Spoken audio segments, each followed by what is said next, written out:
Të nderuar miq, mirë se erdhët në podcastin numër 3. Ty ka kush të dëgjon të Youth Media Lab në Shqipëri. Në fakt, këtë podcast do t'ja dedikojmë një zonje që është jo vetëm e mbijetuar e dhunës në familje, por do thosha një zonjë e fuqizuar që vërtet ja ka dalë ta mposh dhunën dhe sigurisht të krijojë jetën e saj. Dhe në fakt podcasti vjen, mendoj, në një moment tepër të rëndësishëm, pasi jemi në 16 ditët e do thosha të gjithë luftës përpjekjes dhunës, kundër dhunës ndaj grave dhe vajzave. Unë sot kam përpara meje, dhe siç e shikoni, pra nuk e kemi nxjerr me fytyrë, pra jemi në një intervistë, do thosha, të këtij podcasti, nuk jemi, jemi duke fshehur, le themi, identitetin e zonjës, kjo për arsye tepër të kuptueshme. Por kjo nuk na pengon nga ana tjetër që sigurisht të bisedojmë dhe tregojmë traumat dhe gjithçka në fakt vuajtjet që shumë vajza dhe gra kalojnë në Shqipëri kur janë viktima të dhunës në marrëdhëniet familjare, në marrëdhëniet afektive, gjë që pa diskutim pastaj ngre pikë pyetje për të gjithë shoqërinë tonë. Përshëndetje. Përshëndetje. Ne të dy në fakt po ngacmojshim dhe po qeshim kur ishim këtu të bile, unë thash do vetëm do qeshim dhe do gjatë këtij podcasti. Unë të falenderoj në fakt me zemër që pranove të jesh pjesë e tij. E di që mund të jetë ndonjëherë rënd ti kthehesh dhe rikthehesh kujtimeve. Ta kujtimi nuk kalon kurrë. Ato e vërtet. Dhe unë do mundojmë që të jem sa më i drejtë në këtë bisedë, domethënë. Kështu që vërtet shumë faleminderit. Asgjë, faleminderit nga ju. Si është gjendja sot njerëse? Sot nuk është fort keq, në krahasim me gjendjen se kam qenë, jam goxha mirë. Ka dhe më mirë, po goxha mirë. Mjaftot paktën dhunë familjes kemi. E para, që është kryesorja. Pavarësisht se çdo jetesë ka problemet e veta, ka sakrificat e veta, ka lodhjet e vujtjet e veta. Prap ja kemi dalë, deri diku bashkë me fëmijët, ja kemi dalë. Si janë fëmijët sot? Se unë mendoj që jo thjesht qenia nën, domethënë, po përgjegjësia e të qenit nën. Është shumë mirë. Je lumtur. Shumë. Ky është lajmi i mirë. Ata që kanë arrit fëmijët e mi, do t'ja uroja çdo nënë të arrijnë fëmijët e atyre. Po sa vështirë ka qenë kjo? Mos pyet, goxha e vështirë. Më trego për shembull se nuk është thjesht le të themi aspekti financiar, është një marrëdhënie që sigurisht njeriu mundohet ta ndërtojë. Faktikisht unë fëmijët i kam marrë gjithmonë afër, që në moshë të vegjël, që në vegjëli. Edhe nga fakti që kishin frikë të jatin, se dishin vinte bante, pinte, lunte bixhoze anë të tjera, që vinte shkaktonte dhunën familje, po unë i kam marrë gjithmonë afër. Nga njëra unë them, jam shumë e lumtur që i kam marrë afër fëmijët. Po nga një herë kur më largohen, them, nuk do t'i afroj më shumë afër. Se ndjej shumë dhimbje, më mungojnë goxha. E vërtet. Pavarësisht se ata deri sot jam shumë e lumtur. Dhe një nën diet krenare kur i folin fjalë të mira për fëmijët e tyre, kur i thon çfarë edukate keni marrë, çfarë sjellje keni marrë, si jeni rrit me vështirësi, ndjet shumë krenare. Dhe unë jam shumë krenare për dy fëmijët e mi. Jam shumë e lumtur dhe këherë qaj nga gëzimi, jo nga halli. Dikur qaj nga halli, a do t'i rris, a do t'ke mundësi m'ju dhonë me hara, m'ju sa ju bukën e njënën e tjetrën. Ndërsa sot qaj nga gëzimi. Por arritjet e fëmijëve të mi, kanë arrit me forcat e veta, me sakrificat. Po edhe fal mundit, edhe vuajtjet. Po normal mundi e djersës diskutohet, po i kam rrit ma të frymën që mos shif se si bëhen tjerit. Bëhu i mirë për veten. Sa vështirë ka qenë, jo vetëm për ty, po edhe për fëmijët, domethënë, gjithë kjo situata e dhunës në familje, në bashorti. Goxha e vështirë. Goxha e vështirë. Më shumë e kanë vujt fëmijët se sa e kanë vujt unë. Fëmija e vujt gjithçka. Qoftë dhunën në familje, qoftë divorcin, qoftë ndarjen. Çdo gjë fëmija e vu. Gjithçka bie mbi shpatullat e fëmijëve. Mos thonë se jo nuk vujë fëmija, po e vujmë ne. Jo. Fëmija e vu. Kjo do thotë që në vuajtja jote është një vuajtje, do thosha, 2 fishte, 3 fishte. Vuan sepse je viktime e dhunës? Vuan sepse ke besuar të një person, i ke dhënë jetën, dashurinë tënde, familje, kupton? Normal. Dhe nga ana tjetër vuan edhe sepse jetojmë një shoqëri që jo gjithmonë e dënon dhunën, për të mos thënë që edhe e pranon. Do thënë janë situata që krijohen ndonjëherë që janë shoqëria shqiptare e pranojnë, sidomos nëna shqiptare e pranojnë dhunën edhe për mos me u zvarrit me fëmijët lart e poshtë. Unë kam qenë vetë që kam vujt, prindrit i kishte goxha të mirë, nuk ishte bashkëshorti, ajo kryesorja nuk ishte. Për mos me lënë fëmijët në dorë të burrit, ma mirë durova dhunën. E pranova. Sot derisa thosha do të arrit deri në kohë sa të më rriten pak fëmijët, që ta kuptojnë se gjithmonë fajo ngel nanave shqiptare. Sa vite zgjati kjo situatë? Goxha, mos pyet. Goxha vite. Sa vite u bën? 18 vite. Fëmijët nuk për flas moshën, po. Jo, nuk është po. Që thot 18 vjet. 18 vite dhunë. Derisa të rriten fëmijët, pra ke pranuar. Derisa arritën fëmijët më thanë, mami, po na deshe ne mos jetojmë në këtë dhunë. Na shpëto dhe ne nga kjo dhunë. Nuk e pranonin as fëmijët atë dhunë, nuk e duronin më. Se ishin në një moshë që e kuptonin se kush ishte fajtori, kush nuk ishte. Pavarësisht se Shqipëri gjykojnë gjithmonë femrat. Asnjëherë nuk gjykohet mashkulli. Mashkulli thotë, "Hesa është në shtëpi vet." Po femra e ka lënë shtëpinë e vet dhe ka me jetu me ty. Ka krijuar familje me ty. Pse t'jetë femra poshtë mashkullit? Pse ta dhunojsh një femër kur e ke marrë me kalu jetën? Në vend të tu familja. Ndërsa kur divorcohen, ju bjen rëmen mrapa thonë, jo po, unë e kam grunë, e du po prapate. Pavarësisht se mashkulli nuk ndryshon kurrë. Është po i njëjti. E kuptoj. Në të gjithë histori, domethënë, unë të kërkoj shumë ndjesë se e di që një pjesë e kësaj historie ti e vuan në këtë moment. Kush ishin fonat kryesore të dhunës, domethënë çfarë bënte ish bashkëshorti? Më për të qies, le themi Bixhozit e të tjerë, domethënë. Përpos Bixhozit kishte dorë, qëllonte. Me çfarë kishte në dorë, mgura, mdrua, me çfarë mund të qëllonte, se kishte problem të tërhiqte zvarr për floksh. Çfarë t'i vinte për marr? Se normal kur një bashkëshort lum Bixhoz shkon në për gratë të tjera të tradhto, të merr rrogën, e lë në për klube, pianec, pa punës, normal që ai do ta bëj diçka të tillë. Dhe që një marrëdhënie shfrytëzimi. Kur fëmijët e vet nuk kishin bukë me hara i për vetë, pite raki e meze në për klube. E thotë, gjeju bukë ku dush me gjeju.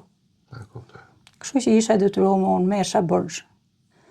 Aman mjep dhe sot, mjep dhe nesër bukën. Kur vetë isha në punë, çdo ditë, dhe atë rrogë prisë ta merrte bashkëshorti. Jo me çu për me harë fëmijët për shembull. Ke menduar ndonjëherë që në gjithë të marrëdhënie thash pavarësisht se është e dhimbshme, ti prapë një heroin? Jo, nuk e mendoj heroin do ta mendoja po t'ja arrija qëllimit, po të kisha forcë ose mundësi që t'ja arrija qëllimit, të paktën t'ju krijoja një shtëpi fëmijëve të mi. Atëherë do ta quaja si të paktën t'i leja në shtëpinë e vet. Si jetës nuk i dihet se si i vjen. Atëherë ndoshta do të thosha që do të jem një heroin. Po ti je një heroinist të qartë. Edhe pa i dhënë shtëpi mbasi. Sepse shëndeti më ka ujë. Shtëpit, jam bërë të smerë të shtrenjta. Jo, e di që jam bërë goxha të shtrenjta, po të ketë shtet në Shqipëri, sidomos nënat e dhunume, ata pjesëtarë që janë invalida, ose që janë krye familjar invalid, do të njëmonte patjetër. Nuk e kërkojnë fal, edhe ne përshë, edhe unë për vete, nuk e kërkoj fal nga shteti, që të më falë shtëpi. Thjesht, ma jap me një kredit but, tjetë një kës që ta përballoj. Të paktën edhe fëmijët e mi ta ke një shtëpi ku mos të paguajnë qira. Sepse ju shka gjithë jeta të paguajnë qira edhe ngelin pa shtëpi kur vje funi. Edhe në fakt, ne të gjithë paguajmë taksa. Po taksat I kam paguajt edhe unë. Dhe do I paguajnë dhe fëmijët, kështu që më thonë Edhe fëmijët I shteti paguajnë. përfitimin së do qofte ka aty. Po normal, kjo është, pse mos të ngrehet për shembull një shoqata, një komision në bashkia, kudo që tjetë, ato janë dalin në sistem, se kush është invalid, kush është kryefamiljar. Tani dalin çdo gjë në sistem. Me mi shku çdo kryefamiljari, ti, që e ke 1, 2, 3, ti shkoj ti kontrollojnë për shtëpia, ti pyet se si është gjendja. Se si e përballojnë, si mund ta shtyjnë, si jetojnë. Edhe si të fuqizohen. Edhe si të ngrehen diku, deri diku të paktën. Thjesht them, ai mund të thotë kryeministri atë kushdo qoftë, mund të thotë se ne po bëjmë shtëpi për banesa sociale tjerë, por në këta banesa sociale, më shumë marrin pjesë ato që kanë njerëz, fusin njerëzit e vet, se sa futen njerëzit që janë në nevojë.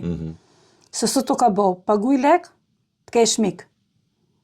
Të dy gjana janë për çdo gjë.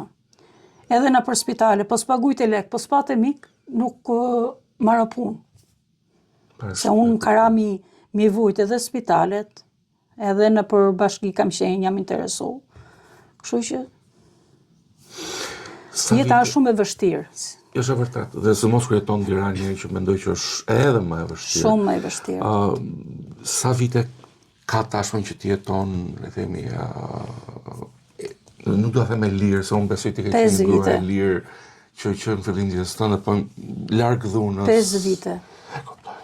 5 vite. Ka qenë e vështirë, le themi, këto 5 vite? Të drejtën. Ka qenë vështira, më thënë. Të vështira deri diku ishin, po kur je mirë me shnetin, dhe kur jem punë, I harro vështirësitë, sinqerisht. Po tashti që unë për vete jam smun, dhe po puno goca, thjesht vetëm goca, po ma shpinë, e kam shumë të vështirë. E kam gojat vështirë. Çfarë do deshe, se e diskutuam edhe pak më përpara, por çfarë do deshe vërtet që të bënte shteti jonë, bashkia? Thjesht, mi që kanë dalë këto kredite buta, pse mos ne japin neve njerëzve që jemi në nevojë? Është kredi e butë, mos paguj 500-600. Ta paguj shtëpinë, po të paktën të ngelet shtëpia e personit që është. Me kuptoj. Ose tjetë se unë po e paguj qëran. Unë ca kur paguj qëran për shembull, paguj shtëpinë time. Këtë kërkoj nga shteti, asnjë gjë më shumë. Ta kthej pa kokën mrapa, edhe për ne fukaret. Se nuk janë gjithë pasë, gjithë fukare janë. Mund të ketë edhe më fukarej se sa jemi ne. Se unë shoh vazhdimisht nëpër televizore. Mund të ketë goxha, po ndoshta nuk mund e kanë marrë iniciativën, me thonë. Po hik, nuk jetohet më kështu.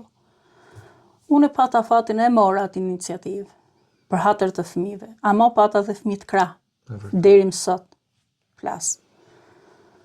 Tash për fëmijët, prindi bë gjithçka. Kur ka thënë ai shite dhe gjakun e vet po të jetë nevoja. Po edhe shteti deri diku do të jetë prezant, do të mbështes. Thjesht këtë nim kërkoj nga shteti. Na japi një banesë. Unë thash dhe herë, nuk po e kërkojmë fal, e paguajmë, po mjafto që në fund fare banesa të jetë e jona. Të jetë e fëmijëve, që nese pas nese prindi nuk do të jetojë gjithmonë. Dhe që mos jetojnë në varfëri ose të jetë edhe mos t'i lej rrugëve, ose mos t'i lej me qira për shembull. Prindi këtë kërkon. Sidomos në nanat. Se ndoshta baballarët edhe mund t'ja plotësojnë kushtet e njërin e tjetrën. Po ne këtë kërkojmë. Gjatë kohës që, le themi, ndodhte kjo histori, domethënë, ke patur nevojë për shërbime, për mbrojtje. Nevojë kam pas gjithmonë. Ka qenë histori e gjatë, I thon 18 vjet. Kam pas gjithmonë, faktikisht unë kam pas kërku, jo asnjëherë. Se edhe kjo është besoj shumë rëndësishme. Jo asnjëherë nuk e kam gjetë. Çfarë do deshe të kishe gjetur në atë moment, për shembull, në ditën më të, le themi, më të vështirë tjetës tonë kur kishe nevojë për ndihmë, çfarë do deshe që të gjeje? Unë do të largohesha nga ai vend dhe mos të ka ktheja kokën mrapa më. Të merrja fëmijët e të hiksha. Kjo ishte e gjitha. Po ne kemi qenë gjithmonë të shtyp. Se jo gocat na bën torp, jo këneja ne, ka qenë mentaliteti gjithmonë që na kalon mrapa. Ndërsa në atë moment që rritën fëmijët dhe thonë, ne nuk mund e durojmë këtë gjë ma mirë na vrit se sa të na leshën dhunë. Atëherë sikur Zoti t'jep një forcë, hik dhe mos pyet se çfarë flasin të tjerët. Dhe çfarë do ndodhë edhe. Dhe se çfarë do të ndodhë. Normal. Në qoftë se të i bëje jo një, po le themi disa këshilla, diçka që del nga zemra, apo edhe nga gjithë eksperjenca jote. Çfarë ti thoj atyre vajzave dhe grave që mbase vazhdojnë të jetojnë një marrëdhënie? Mos pranojnë të jetojnë më në dhunë, sepse është krimi më i madh. Të jetosh në dhunë, mirë bën një herë, por të dytën mos prano. Se një njeri që vedori herë në femrën, ai nuk di të ndalojë. Kështu që ju bëj thirrje mos pranojnë kurrësi me net në dhunë, qoftë bashkëshorti, se disa dhunohen edhe nga familjarët, disa nga bashkëshorti, disa mund dhunohen nga të tjerë, ka shumë mënyra që dhunohen në një familje, nuk është thjesht puna bashkëshorti, po ka dhe familjarët mund të dhunohen. E vërtet. Kështu që, për mendimin tim, ka të jetën aty, ma mirë të hikin sa janë në kohë, mos presin sa kanë priton. Ma mirë kur janë fëmijët më të vegjël se i përballa.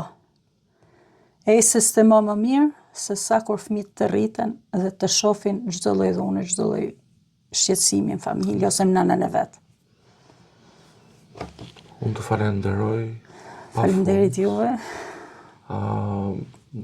Më thënë që desha të thosha se ne të dy në fakt po bisedonim para se të bënim këtë podcast, po që ndarja e kësaj historie unë mendoj që vërtet fuqizon ose jep dhe një shtys të gjitha atyre vajza grave që janë në marrëdhënie të tilla, më thënë që vërtet vajzat i herë po patën men që në fijes njihet njeriu se çfarë njeriu mund të jetë. Të japin rrugat deri në fillim. Mos të turrën se disa vajza thonë, po du makinë, du shtëpi, jo. Zgjedh njeriu, makinën, shtëpinë i bë, po njeriu nuk mund të gjesh më kurrë. Unë këtë këshilli kam dhënë edhe vajzës time, mos u turr, ke leku. Lekun e bën, po njeriu nuk e gjen. Shoku jetës, komunikimi, sjellja, edukata, respekti kanë të bëjnë shumë një familje. Gjë që rrallë gjen. Unë falenderoj pafund për këtë bisedë. Shumë falenderoj. Të nderuar miq, kjo ishte në fakt podcasti i tretë. Kemi folur për sa i përket dhunës në familje, marrëdhënieve, po edhe viktimave që pavarësisht gjitha vuajtjeve dhe historive ja dalin të mposhtën dhunën. Faleminderit.